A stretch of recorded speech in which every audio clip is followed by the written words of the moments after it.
at it from a framework perspective, there will be a significant push in growing the economy, and therefore will be a continuity in policies which is badly needed for growing the economy. So we are at a cusp where we'll have a hockey stick growth if the policies continue, if the directional elements continue. And I strongly believe that that's what will happen if the Modi government comes back tomorrow. And again, the if component is kind of taken care of by the exit polls. It seems that he will be coming back and his government will be coming back. So there will be continuity in the economic side of things. Also, the second part of the structure is taking care of the vulnerable sections. When the economy grows, there will be many people who are vulnerable and might fall off in terms of the growth that the rest of the country will experience. And therefore, there will be a targeted focus on ensuring that the vulnerable sections of the society are supported for.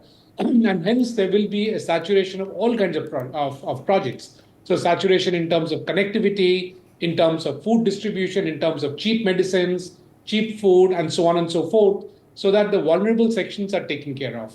The third part of the pillar, which I would put it as a pillar, is getting pride back in the country. A lot has happened in the last 10 years where we now see the youth of the country being proud of being Indians, which was not the case 10, 15 years back. Now we see the case where Indians are proud, Indians are winning in sports, Indians are winning in many other areas. And I believe that focus will continue. There will be a strong focus on sports and medals to be won in the international arena, which will put pride back into the country. Now, coming back to the question that you really asked is what is my wish list? I wish there are two more things that the incoming government focuses on. One is climate change. So as we speak about the cooked gas, the piped gas to everybody, I also hope that there is focus on providing or having a water grid for the entire country for irrigation and so on. And it happens at a Modi scale, which is transnational in that sense. And within that, there is also focus on more food storage being put into place because we might see a shortage of rains for not just 1 year, 2 year, but consecutive 3, 4 years.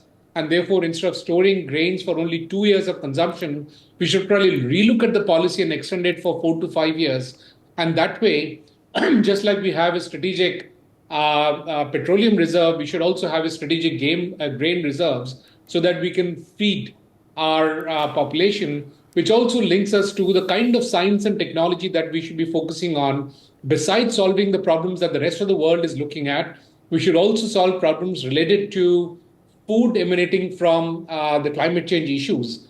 And therefore, being able to create food in factories is something that will be very critical. So the same focus that we're putting on quantum computing and in other such technologies, we should focus on producing food in a factory away from the farm, because the farm-based food might become very dicey given the climate change happening. Point number two is pollution. In the entire elections, that was not an issue. None of the political parties picked it up as an issue. The voters did not pick it up as an issue. But all of us are facing pollution at an extreme level. And I hope that is part of the plan that Modi 3.0 brings in. Besides everything else that he has already put in and your channel is showing up in the screen, all of those are great things to do and will happen and will propel this country forward. But along with this, climate change and pollution are two issues that I wish there is focus on, and that the budget that should be coming in by July also puts focus on these matters.